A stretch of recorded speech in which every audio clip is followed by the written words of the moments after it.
कराड तालुक्यामध्ये 486 मतदान केंद्रांवर मतदान होणार आहे। सातारा जिल्हा परिषदेच्या 12 जागांसाठी 43 उमेदवार रिंगणात उतरलेत।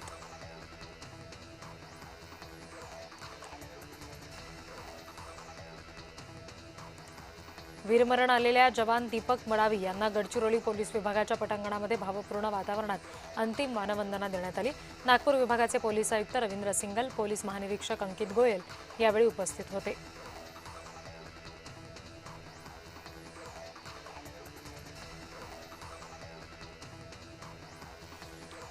लाखो लिटर पाण्याचा अपव्यय होत असल्यामुळे बीडमध्ये पाणी टंचाई निर्माण झाली। आमदार विजयसिंह पंडित यांनी पाणी पुरवठा विभागाचा आढावा घेतला। बीडकर किमान 4 दिवस पाणी मिळण्यासाठी युद्ध पातळीवर प्रयत्न करत आहेत।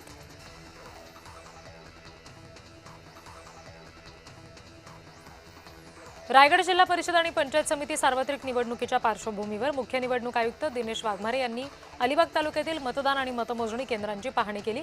मतदानासाठी आवश्यक सर्व सुविधा उपलब्ध आहेत आणि भयमुक्त वातावरणात निवडणूक पार पडेल असा विश्वास त्यांनी व्यक्त केला।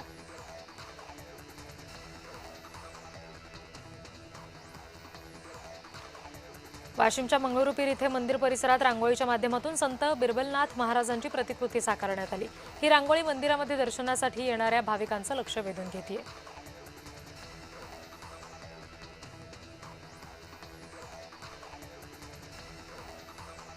श्री विठ्ठल रुक्मिणी मंदिरातील परिवार देवता मंदिरांचं जतन आणि संवर्धन काम पुरातत्व विभागामार्फत शासन निधीतून सुरू आहे। त्यातील काम पूर्ण झालेल्या 10 मंदिरांमधील मूर्तींची विधिवत प्राणप्रतिष्ठा झाली।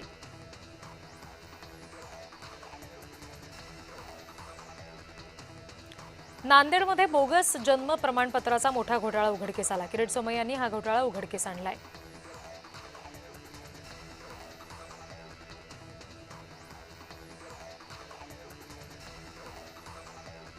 अकोला शहरातल्या नवीन बस स्थानकावर कुष्ठरोग जनजागृती अभियान राबवण्यात आलं। महाराष्ट्र शासनाच्या वतीने 30 जानेवारी ते 13 फेब्रुवारी दरम्यान सुरू असलेल्या या अभियानांतर्गत नागरिकांना कुष्ठरोगाबाबत माहिती देण्यात आली।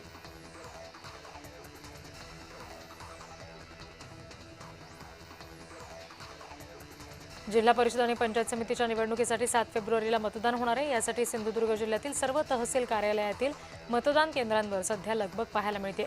जिल्ह्यातील 820 मतदान केंद्रांवर 9000 कर्मचारी तैनात आहेत। पोलीस होमगार्ड सुरक्षितता सुद्धा तैनात केली आहे।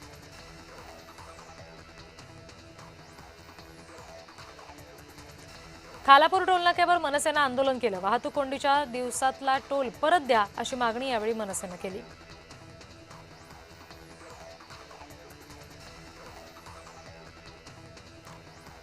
हिंगणघाट पालिकेतील स्वीकृत सदस्यांविरुद्ध न्यायालयामध्ये याचिका दाखल झाली। नियम डावलून निवड झाल्याचा आरोप करत 3 सदस्यांच्या नियुक्तीवर आक्षेप घेण्यात आला।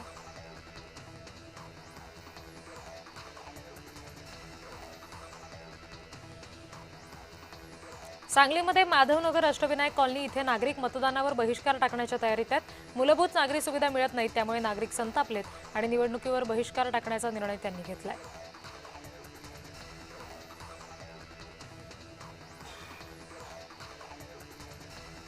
वाशिम जिल्ह्यातील मालेगाव इथे नीती आयोगाच्या संपूर्णता अभियान 2.0 चा शुभारंभ झाला।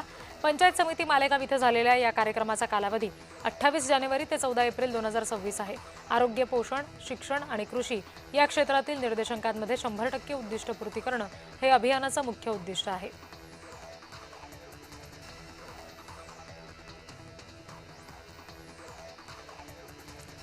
भंडारा इथे 2 दिवसीय ग्रंथोत्सवाचा शुभारंभ झाला।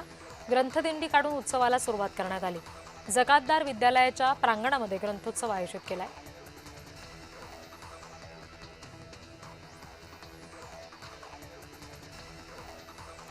वाशिम जिल्ह्यातील संत्रा उत्पादक शेतकरी नुकसान भरपाईच्या प्रतीक्षेत आहेत। एप्रिल-मे 2025 मध्ये झालेल्या अवकाळी पावसामुळे संत्रा बागांचं नुकसान झालं होतं, मात्र अजूनही पंचनामे पूर्ण झाले नाहीयेत। लवकर भरपाई द्यावी अशी मागणी शेतकरी करत आहेत।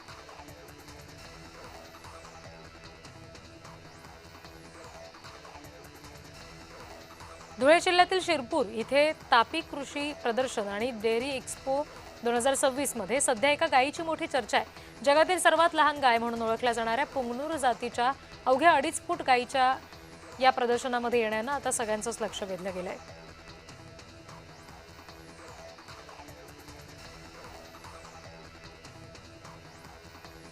गेल्या वर्षाच्या खरीप पीक विम्याची रक्कम तात्काळ द्या. येवला इथल्या शेतकऱ्यांनी तहसीलदारांकडे निवेदन देत ही मागणी केली.